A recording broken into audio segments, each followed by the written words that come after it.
Back to back box office దగ్గర hat trick విజయాలను నమోదు చేసిన నందమూరి నటసింహం బాలకృష్ణ నటించిన latest movie Daaku Maharaj world wide గా గ్రాండ్ గా రిలీజ్ అయింది. కొన్ని చోట్ల ప్రింట్స్ సరైన టైం కి వెళ్ళక షోలు ఇబ్బంది పడినా కూడా రెగ్యులర్ షోల టైం కి అంతా సెట్ అయ్యే అవకాశం ఉండగా ప్రీమియర్స్ ని పూర్తి చేసుకున్న తర్వాత సినిమాకు ఎలాంటి టాక్ సొంతమైందన్నది ఆసక్తికరంగా మారగా ఓవరాల్ గా రిపోర్ట్స్ డీసెంట్ గానే ఉన్నాయని చెప్పాలి. కథ పాయింట్ పూర్తిగా రివీల్ చేయడం లేదు కానీ మైనింగ్ మాఫియా నడిపే విలన్ గ్యాంగ్ ప్రజలను పట్టి పీడిస్తుంటే మరో పక్క ప్రజల పక్షంలో నిలిచిన బందిపోటు హీరో ఏం చేశాడు అన్నది cinema story point. Main point ఇదే అయినా కానీ సినిమాలో అనేక ఉపకథలు ఉండగా అవన్నీ సినిమా చూసి తెలుసుకోవాల్సిందే.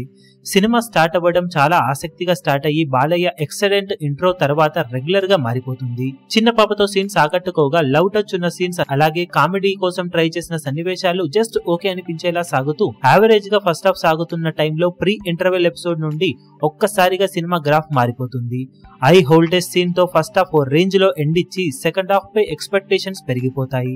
ఇంటర్వెల్ ఎపిసోడ్ తర్వాత సెకండ్ హాఫ్ స్టార్ట్ అవ్వడం అంతే హైతో స్టార్ట్ అయ్యి డీసెంట్ స్టోరీ పాయింట్ తో మెప్పిస్తూ మళ్ళీ ఓ రేంజ్ హై ఇచ్చే యాక్షన్ సీన్ గూస్ బంప్స్ తెప్పించడంతో పాటు ఆడియన్స్ ను సినిమా మీద మరింత ఆసక్తి పెరిగేలా చేస్తుంది. ఇక సినిమా ఎండ్ అవ్వడం పర్వాలేదనిపించే విధంగా ఎండ్ అయ్యి ఓవరాల్ గా ఫస్ట్ హాఫ్ మీద చాలా బెటర్ గా సెకండ్ హాఫ్ ఉంది అనిపించే విధంగా ఎండ్ అవుతుంది. పాటలు ఓకే అనిపించిన బ్యాక్గ్రౌండ్ స్కోర్ విషయంలో తమన్ కొట్టిన బ్యాక్గ్రౌండ్ స్కోర్ థియేటర్స్ ను షేక్ అయ్యేలా చేస్తుందని చెప్పవచ్చు. గూస్ బంప్స్ తెప్పించే సన్నివేశాలు కొన్ని ఉండటం వాటికి తమన్ అందించిన బ్యాక్గ్రౌండ్ స్కోర్ నెక్స్ట్ లెవెల్ అనే చెప్పాలి. మొత్తం మీద ఫస్ట్ హాఫ్ యావరేజ్ గా అనిపించగా సెకండ్ హాఫ్ అబవ్ యావరేజ్ లెవెల్లో అనిపించింది సినిమా మొత్తం మీద.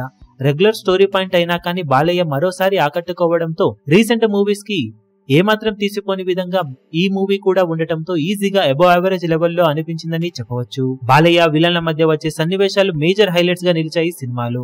ఓవరాల్ గా ప్రీమియర్స్ పూర్తయిన తర్వాత డాకు మహారాజ్ సినిమాకు అబవ్ యావరేజ్ లెవెల్ టాక్ వినిపిస్తుందని చెప్పవాలి.